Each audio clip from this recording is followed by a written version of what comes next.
আমি তো বলি আমার জাতি যদি কিচ্ছু না করতো, সারাদিন পরে ঘুমানোর সময় যদি হাত দুইটা উঠায় আর চোখের একটু পানি ছেড়া বলতো, মালিক এত বড় সংসার, এত যাই ঝামেলা সব সামনে নিয়ে সারা দিন তোর কাছে আসতে পারি নাই, এখন ঘুমাইতে চললাম, সকালে যদি উঠাস তাইলে উঠবো, নাইলে চির নিদ্রা হয়ে যাবে। কেননা ঘুম তো মৃত্যুই, ঘুম তো মারা যাওয়াই, নাইলে ঘুমের থেকে ওঠার দোয়া এটা কেন হবে? আলহামদুলিল্লাহিল্লাযী আহইয়ানা বাদা মা আমাতানা ওয়া ইলাইহিন নুশুর। ঘুম যদি মৃত্যু মরা না হইতো, মৃত্যু বরণ করা না হইতো, তাহলে এই দোয়া ঘুমের থেকে উঠার হতো তো হইতো কেন? অন্য দোয়া হইতো, আরো তো কত দোয়া হইতে পারতো। বোঝা গেল আমি মৃত্যুর থেকে ফিরে আসছি, মরে গেছিলাম ঘুমের ভিতরে। আমার জাতি যদি শোয়ার আগে হাত দুইটা উঠায় তওবা করে শুইত, নারী পুরুষ নির্বিশেষে, এইখানে তো এই বিশাল ওই মাথা পর্যন্ত একজনও পাওয়া যাবে কিনা যে ডেলি আমি ঘুমানোর আগে কমসে কম একটু হাত উঠায় তওবা করে হইলেও ঘুমাই, আল্লাহকে বইলা ঘুমাই, আল্লাহ যেমন করার ছিল সারাদিন করতে পারি নাই, যেমন পড়ার ছিল পড়তে পারি নাই, তোমার দিকে ছুটার ছিল ছুটতে পারি নাই, আমি কিন্তু মাপ চায় ঘুমাইতেছি। যদি উঠায় নাও ঘুমের ভিতরে, তাইলে ওদের অন্তর্ভুক্ত করো যাদের ব্যাপারে তুমি নিজেই কোরআনে বলছো ইউহিব্বুত তাওয়াবিন ওয়া ইউহিব্বুল মুতাতাহহিরিন। তুমি তওবাকারীকে ভালোবাসো, আমাকেও ভালোবাসার চাদর দিয়া ডাইবেন।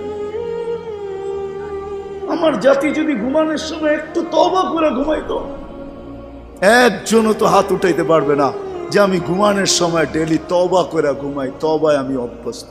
যুবক আসো, ভাবো, সবার পায়ে হাত রাখা বলতেছি, যে যে স্থানে আছি, যার যতটুকু পজিশন দুনিয়াতে, রিক্সা চালাও, তুমিও ভাবো যে এই ছোট জীবনটা কেন দিলেন?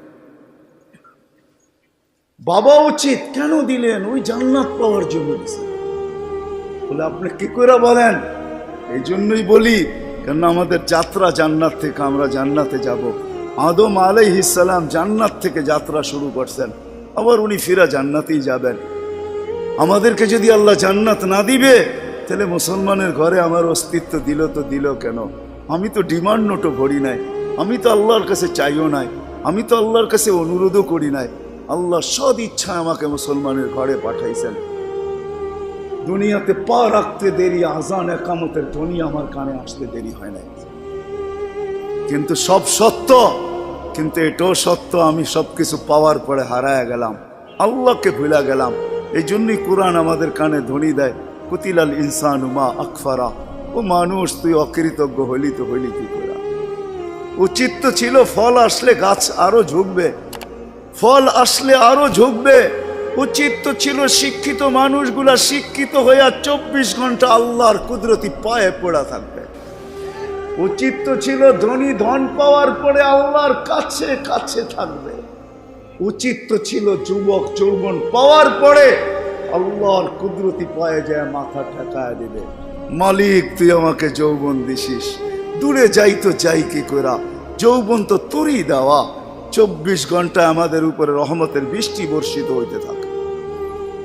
তারপরও আমাদের সমাজের মানুষগুলো একটু ভাবে না, একটু চিন্তা করে না এই ছোট জীবনটা কেন দিল। আসলাম আর যাব।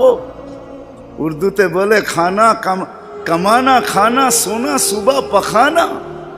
এটার জন্য তো দুনিয়ায় দেন নাই, জীবনটা দেন নাই যে কামাবো, খাবো, ঘুমাবো, আর সকালে খালি করব, আবার কামানোর জন্য ছুটবো। মা বোনরা হয়তো একটা আটটা বেশি করে, পকানা সাজনা সাজানা, খানা খিলানা, সোনা, আর পরেরটা তো সবারই সমান। এতটুক হয়তো মা বোনদের দুই একটা বেশি, চার চারা তো পুরুষের সমানই। এই জন্য জীবনটা না। আসেন ভাবুন, কোন দিন এটা ফুরায় যাবে কেউ জানবে না। মৌত কারো কাছে মিস কল দিয়ে আসে না। দুনিয়ার কোনো ব্যক্তিত্ব নাই, একজন ব্যক্তিত্ব ছিলেন, মৃত্যু যার কাছে বইলা আসতে হয়েছে। আল্লাহ নিজে বলছেন মালাকুল মৌতকে, বন্ধুর কাছে যাবে, অনুমতি দিলে ঢুকবে, নাইলে ঢুকবে না। অনুমতি নিয়ে বুকে হাত রাখবে, নাইলে রাখবে না। আমার বন্ধুর অনুমতি ছাড়া হাত রাখবে না বুকে। একজনই দুনিয়াতে ব্যক্তিত্ব ছিল যার কাছে অনুমতি নিয়ে আসছে, কারো কাছে আজ পর্যন্ত অনুমতি নিয়ে আসে না, আর আসবেও না। সত্য এটাই। এই জন্য আসেন, ওই জান্নাত, এটাই আমাদের ছোট জীবনটার উদ্দেশ্য। এই জন্যই আল্লাহ ডেলি ডাকে, 5 বেলা ডাকে, গ্যারান্টি দিয়া ডাকে, সিল লাগায় ডাকে। ইদা সালুহা সালুহা সাইরুল আমাল। 5 ওয়াক্ত নামাজ যদি এই উম্মত কমপ্লিট করে দেখাইতে পারে, তো আল্লাহ আমাদের নবীজির সাথে ওয়াদা করছেন, আমিও আপনার উম্মতের জীবনকে কমপ্লিট বলে লেখা দিব। কোনো বিষয়ে হাতেই লাগাবো না, চোখই বুলাবো না, নামাজ ঠিক তো ঠিক। মুহাম্মদুর রাসূলুল্লাহ সাল্লাল্লাহু আলাইহি ওয়াসাল্লাম এই জন্যই আসছে, এই জন্যই জীবনটা ভর চোখের পানি ঝরাইছেন, এখনো জড়াইতেছে। কিয়ামতের মাঠে আমাদেরকে নিয়ে চিৎকার দিবে, উম্মতি উম্মতি বলে চিৎকার দিবে। আসছিল যুবক, যৌবন অবস্থায় তোমাকে জান্নাত পাওয়ায় দেওয়ার জন্য, নাইলে যে হাদিস শুনাইছি এটা কোনোদিন হইতো না, কোনোদিন হইতো না। যৌবন আসতে দেরি, পাইতে দেরি, তোমাকে জান্নাতের নিচে গ্যালারি বুকিং দিতে দেরি হবে না। তোমার জন্য আরশের নিচে তোমার জন্য গ্যালারি বুকিং হবে, সুপার ডিলাক্স গ্যালারি। সাবাতু ইয়াদিল্লুহুমুল্লাহু তাহতা দিল্লি আরশি ইয়াউমা লা দিল্লা ইল্লা দিল্লু শাবুন নাশা ফি ইবাদাতিল্লাহ। ওই যুবক যে দুনিয়ার এই গান্দা জিনিসের থেকে 60-70 বছরের জন্য চোখ বন্ধ করে নিছে, কান বন্ধ করে নিছে, জবান বন্ধ করে নিয়ে দৌড় লাগাইছে, আল্লাহ বলে তোমাকে আরশের নিচের সুপার ডিলাক্স গ্যালারিতে জায়গা দিবে। কিয়ামতের দিন ওইখানে জায়গা দিবে। হ্যাঁ, ওইখানে শুধু খালি মুখে বসে থাকতে হবে না, সব থাকবে ওইখানে, সব খাইতে থাকবে, সব বুক করতে থাকবে। আমল নামা উঠতে উঠতে ডাইনাতে চলে আসবে, তোমার যাইতেও হবে না, উঠতে উঠতে ফেরেশতা নিয়ে আসবে হাতে, ডাইন হাতে। আজকে যেরকম ছক্কা মারলে তোমরা বাজার গরম করে ফেলো, মহল্লা গরম করে ফেলো, ঠিক না? আরে বোঝো তো আমার কথা, কার ছক্কা? ক্রিকেটে দেখো না মাঝে মাঝে তোমাদের পছন্দের প্লেয়ার যদি ছক্কা মারে বা টিম যদি ছক্কা মারে, তাহলে পুরো বাজার গরম করে ফেলো, ঠিক না? আমল নামা ডাইনাতে আসতে দেরি, আরশের নিচ গরম করতে দেরি করবে না। উমুকরা উ কিতাবিয়া বলে একটা চিৎকার দিবে, আরশ পর্যন্ত কাইপা উঠবে। আল্লাহ মুস্কি মুস্কি হাসবে যে দেখো কি চিৎকার দিতেছে। ডাইনাতে চলে আসবে, আম্মা মান উতিয়া কিতাবাহু বিয়ামিনি। ডাইনাতে আসতে দেরি, চিৎকার দিতে দেরি হবে না। এটা চিৎকার, খুশির চিৎকার, উমুকরা ও কিতাবিয়া। আর শুধু এটাই না, ওইখানে যে নাস্তাও খাবে। বললাম না খাওন আছে, খাওন আরশের নিচে। জান্নাতের মাছের কলিজার কাবাব আর জান্নাতের রুটি খাওয়াবে। ফেরেশতারা আয়সা বলবে আল্লাহর ওলি দুপুরের খানা জান্নাতে খাইতে হবে। এইখানে বৈশা বৈশা একজন আরেকজনের দেখায় সময় কাটাইলে চলবে না। জিজ্ঞাসা করবে কি পাকাইছে আল্লাহ দুপুরে? জাবাহা লাকুম সাওরাল জান্নাত, জান্নাতের ষাঁড় জবাব। জিজ্ঞাসা করবে কোথার থেকে আনছে? আমাদের আমিন বাজার মিরপুর থেকে। কেনা রব্বা হাফি আকনাফিল জান্নাহ, জান্নাতের কোনায় কোনায় বিচরণ হয়ে বড় হয়েছে। জিজ্ঞাসা করবে কি গাছ খাওয়াইছে আল্লাহ? ফেরেশতারা বলবে হাশিশ আর জাফরান, পিওর জাফরানের গাছ খাওয়া বড় হয়েছে। বর্ণনা শোনার পরে মুখে পানি এসে পড়বে, উঠবে জান্নাতে যাওয়ার জন্য, উঠতে দেরি। নূরুহুম ইয়াসা, ওই দিন নামাজের মজা বুঝে আসবে, ওই দিন উজুর মজা বুঝে আসবে। যেইখানে উজুর ব্যবহার হয়েছে ওইখান থেকে নূর ফুটা বাহির হবে, যেই জায়গা নামাজে ব্যবহার হয়েছে ওখান থেকে নূর ফুটা বাহির হবে। দোজকের পাশে যাবে, দুনিয়ায় কি রংবাজ। দুজক যখন জিজ্ঞাসা করবে তোমরা কারা, তো সব রং বুড়াও রংবাজ হয়ে যাবে। রংবাজ বোঝেন তো? দুজকের পরিচয় দিবে, চিনো না বুঝি আমার ঘরে? হ্যাঁ চিনো না? নিজেকে পরিচয় দিবে ঘন্টা ভর, তারপরে দুজক বলবে মাপ চাই বাবা, জিজ্ঞাসা করেও বিপদে পড়ছে। তোমরা ধীর গতিতে পার হবে না, দ্রুত গতিতে পার হবে। কাইলা তাশউর, এমন না যে পদ্মা ব্রিজ নতুন দেখতে গেছো, গাড়িওয়ালা করে বলছে আস্তে আস্তে চালা, একটু দেখালোই, আবার কবে আইনা নাই, ঠিক না? ওটার ভিতরে লেখা আছে কিন্তু কত মাইল স্পিরিটে চালাইতে হবে, এর চেয়ে কম দাঁড়াইলে খবর আছে, সিসি ক্যামেরা লাগাইয়া দিছে। কিন্তু দুযোগও বলবে দীর্ঘতিতে যেও না, আগুন নিভা যাবে, তোমরা এরম দত্তিতে পার হবে যে খবরই না হয়, উঠবে আর ওই পারে যে ঠক করে লেগে যাবে। আর ফেরেশতারা প্রটোকল দেওয়ার জন্য দাঁড়ায় থাকবে। ওয়াসিকাল্লাযীনা তাকাউ রাব্বাহুম ইলাল জান্নাতি সুমারা হাত্তা ইযা জাউহা ফুতিহাত আবওয়াবুহা ওয়া ক্বালা লাহুম খাজানাতুহা সালাম। ফেরেশতারা প্রটোকল দিবে, বলবে চিরদিনের লেগে ঢোকো জান্নাতে। আমাদের নবীজি এটাও জানায়া দিয়েছেন এই উম্মতকে, শুধু আমাদের নবীজি আর এই উম্মতকে, যুবক তোমাদের জান্ডা কিন্তু হাসান হুসাইনের হাতে থাকবে। মজা অন্যরকম হবে। মা বোনদের জান্ডা ফাতেমা রাদিয়াল্লাহু তাআলা আনহার হাতে থাকবে। আমাদের বয়স্কদের জান্ডা আবু বকর আর ওমর রাদিয়াল্লাহু তাআলা আনহুমার হাতে থাকবে। আল্লাহর নবীজি আগে আগে থাকবে। ওয়াস্তাকবিলুনি উম্মতি রব্বি, আল্লাহ জান্নাতের গেটে আমাদেরকে স্বাগত জানাবে। কেমন হবে? সর্বশেষ যে জান্নাতে যাবে, সর্বশেষ, শেষ পড়ার কেউ যাবে না।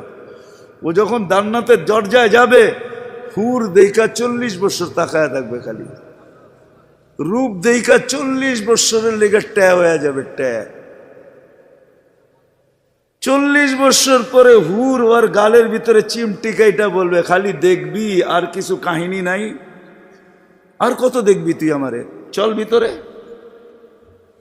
ওই জান্নাতের জন্য ছোট জীবনটা দিছে।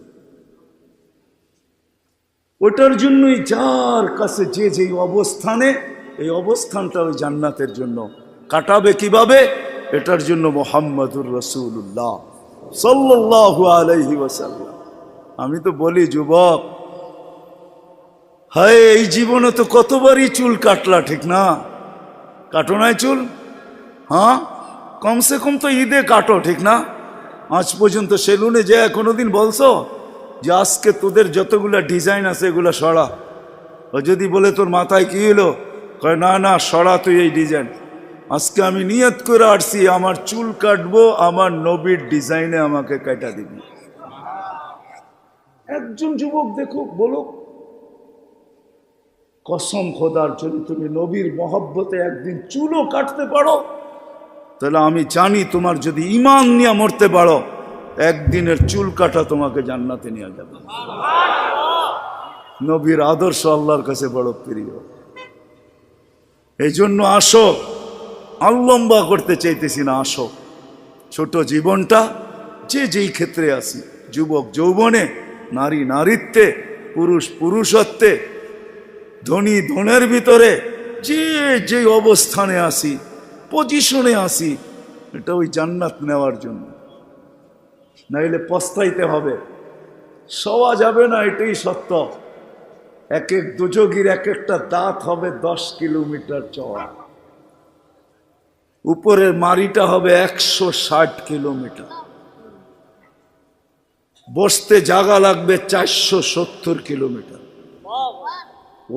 ওই পাহাড় আমি 4 বার এই 2 চোখে দেখছি, ইয়ামানে জাবালে বায়দা, যেটার সমান এক একটা রান হবে। হায়, সইতে পারবে না। তোমাকে মুসলমানের ঘরে অস্তিত্ব দিছেন এই জন্য না, তোমাকে মুসলমানের ঘরে অস্তিত্ব দিছে যুবক এই জন্য যে তুমি যৌবন দিয়েই আল্লাহর কাছ থেকে জান্নাত নিয়ে নিবে। পরের সময়টা যেটা থাকবে ওটা শুধু বোনাস থাকবে। জান্নাত তুমি নিয়ে নিবে, পরে যা সময়টা পাবে এটার জন্য তোমার পদমর্যাদা বাড়তে থাকবে, জান্নাতে মর্যাদা বাড়তে থাকবে। কিন্তু জান্নাতের প্লট তুমি যৌবন দিয়ে নিয়ে নিবে, এই জন্য তোমাকে যৌবন দিয়েছে। আসো আজকে সবাই মিলে অঙ্গীকার করি, বুলার রাস্তার থেকে ফিরে আসি আর ভাবি যে আমাকে কিন্তু জান্নাত নিয়ে যেতে হবে। ওইখানে কোনো পরিচয় চলবে না। যদি চলতো তাহলে একটা কথা বলেই শেষ করতেছি, দুনিয়ার কারো যদি নাও চলতো তাহলে আবু তালেবের জন্য চলতো পরিচয়।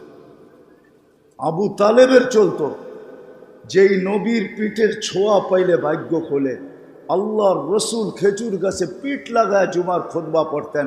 যেই দিন মেম্বরে উঠছেন, পা রাখছেন, খেজুর গাছ বাচ্চার মতো ফুফায় ফুফায় কাঁদতেছিল, বিলাপ করতেছিল, আমাকে বঞ্চিত করলেন কেন? পেটের ছোঁয়া দিতেছিলেন, ধন্য হইতেছিলাম, কেন বঞ্চিত করলেন? মেম্বরে কেন পা দিলেন? আল্লাহর রসুল সান্ত্বনা দিতে দিতে এই পর্যন্ত সান্ত্বনা দেওয়ার পরে কান্না থামছে যে তোকে আমি জান্নাতে নিয়ে যাব। দুনিয়াতে তুই খেজুর খাওয়াইতে পারিস না, তুই জান্নাতে খেজুর দিবি, আমি খাবো। ওই আবু তালেবই আল্লাহ রসুলের ছোঁয়ায় ধন্য হতো। 44 বৎসর চাচার সিনায় থাইকা বড় হয়েছেন। 44 বৎসর পর্যন্ত চাচার সিনায় ছিল। ও যুবক, আমি চুল কাটার কথা এই জন্য বলতেছিলাম। আনাস ইবনে মালিক রাদিয়াল্লাহু তাআলা আনহু বলেন, আল্লাহর রসুল আমার ঘরে আসছে, আমি দস্তরখান বিছায়া দিছি, খাইছেন, দস্তরখান দিয়ে হাত মুছছেন। ওই দিন থেকে নিয়ে আজ পর্যন্ত যতদিন বেঁচে থাকবো দস্তরখানকে পানি আর সাবান দিয়ে আমি পরিষ্কার করি না, আর করবো না। যখনই ময়লা হয় আমি আগুনে নিক্ষেপ করি, আগুন ময়লা খায়া ছাই করে ফেলে, আমাকে চকচকে দস্তরখান ফেরত দেয়। একটা সুতাও জ্বালানোর ক্ষমতা রাখে না। যেই রসুলের হাতের ছোঁয়া পাইলে দুনিয়ার আগুন, দুনিয়ার সুতা পড়তে পারে না। তুমি যদি ওই রসুলের স্টাইলে চুল কাটো তো দুজক তোমাকে ধরবে, তো ধরবে করতে পারে। আমার কাছে লজিক আছে, যুক্তি আছে। আসো, কোনো পরিচয় চলবে না, চলবে শুধু মুহাম্মদুর রাসূলুল্লাহ, তার আদর্শ চলবে। এই জন্য আসেন, ওয়াদা করি আজকের থেকে যে আমি আমার জীবনটাকে আল্লাহর রসুলের আদর্শে যে জায়গায় আছি, গরিব গুরবতের ভিতরে থেকে, হায় গরিব তো ভাবে দুনিয়াও পেলাম না, আমিও ভাবি গরিব দুনিয়াও পাইল না, আখেরাত যেন হাতছাড়া না হয়। কিয়ামতের মাঠের আধিপত্য গরিবদেরই থাকবে। একটাই সম্প্রদায় কিয়ামতের মাঠে যাদের হিসাব কিতাব হবে না, কানে কানে ফেরেশতা বলবে ইনতালিকু ইলাল জান্নাতি বিগাইরি হিসাব ওয়ালা কিতাব, তোমাদের হিসাবও নাই কিতাবও নাই, চলো জান্নাতে চলো। এই জন্যই আল্লাহ রসুল গরিবদের ভিতরে উঠতে চাইছেন। অহশুরনি ফি জুমরাতিল মাসাকিন, হিসাব কিতাব নাই। শুধু এইখানেই শেষ না, আল্লাহ বলবে তামাত্তাউ 500 আম হাত্তা ইয়াদখুলাল আগনিয়া, দুনিয়াওয়ালারা দুনিয়ায় ভোগ করছে 60-70 বৎসর, তোদেরকে দেখায় দেখায়, তোরা খাবি 500 বৎসর ওদেরকে দেখায় দেখায়। 500 বৎসর পরে ধনীদেরকে যেতে দিবে। এই পাশে বসায় রাখবে, বলে বসো আর দেখো ভিতরে কি করে। গরিব বড় বড় বার্গার লইব, 2 হাতে ধরে টানবো আর খাইব। বড় বড় গ্রিল লইব, দুনিয়ার যত খানা জান্নাতের এটা লইব, আর লম্বা লম্বা টান দিব আর দেখাইব আর চোখে টিপি দিব। কি বেরিয়েছেন কেন? ঠিক না? আমি তো মাঝে মাঝে বলি, হুজুররা কি বলবে জানি না, হুরেরও যদি আয়ে বলবো পরে অনেক সময় আছে তোর লোকে দেখা করার, যা এখন 500 বছর খাওয়ার অনুমতি দিছে, দুনিয়ার 60টা মিটায় লই, 500 বছর খায়া লই, পরে দেখা করবো বাগেন থেকে। হুরের কাছেও যাবে না। আল্লাহ ওই গরিবকেও ওই ক্ষেত্র দিছেন, ধনীর জন্যও দিছেন। ধনীর জন্য যে দেন না এমন না, তাহলে ফুসাইল ইবনে ইয়াজ রহমতুল্লাহ আলাইহি বলতেন না, আমাদের সমাজের বিত্তশালীরা যদি গরিবের বাড়িতে যায় আর যা তালাশ করে কার ঘরে কি পাক হইল কি হইল না, আল্লাহর রসুল বলে তুবাল আমির আলা বাবিল ফকির, এর চেয়ে উত্তম ধনী কেউ নাই যে গরিবের দরজায় যায় খটখটায়। ফুজাইল ইবনে ইয়াজ বলে তুমি 1 লোকমা ক্ষুধার্তের মুখে উঠায় দিবা, লোকমাতুন ফি বাতনিন যায় খায়রুম মিন বিনাই জামে, একজন আল্লাহর ঘর বানায় যা না পাবে, তুমি গরিবের ক্ষুধার্তের মুখে 1 লোকমা উঠায় দিয়ে এর চেয়ে বেশি সওয়াব পাবে। আল্লাহর ঘর বানাইলে জান্নাত পাওয়া যায়, গরিবের মুখে 1 লোকমা খানা উঠায় দিয়েও জান্নাত পাওয়া যায়। হাদিসে কুদসি আছে, আল্লাহ বলে আমি ক্ষুধার্ত ছিলাম, তুমি কেন খাওয়াইলে না? তো বান্দা বলবে আপনি, সুবহান, আপনি আবার ক্ষুধার্ত? তা আল্লাহ মানুষ সামনে নিয়ে আসবে, এ ক্ষুধার্ত ছিল, তোমার কাছে হাত পাচ্ছে, তুমি ধাক্কা দিয়া বাহির করে দিছো, একে খাওয়াইলে আমাকে খাওয়ানো হতো। জিজ্ঞেস করেন হাদিস আছে না নাই? আমি কাপড়হীন ছিলাম, তুমি কেন আমাকে কাপড় পরাইলে না? ধনীকেও ধন দিছেন এই জন্য, শিক্ষিতকেও শিক্ষা দিছেন এই জন্য। আসেন, অর্জন করব তো, শিখবো তো, পাক্কা ওয়াদা? নামান সর্বশেষ ওয়াদা, আজকের থেকে নামাজ ছাড়বো না। ওয়াদা, কিন্তু ওয়াদা হইলে উঠান, নাইলে উঠান না। আজকের থেকে নামাজ কোনো মতে ছাড়বো না। আর সর্বশেষ কথা, আলেম ওলামাদের কাছ থেকে শিখ।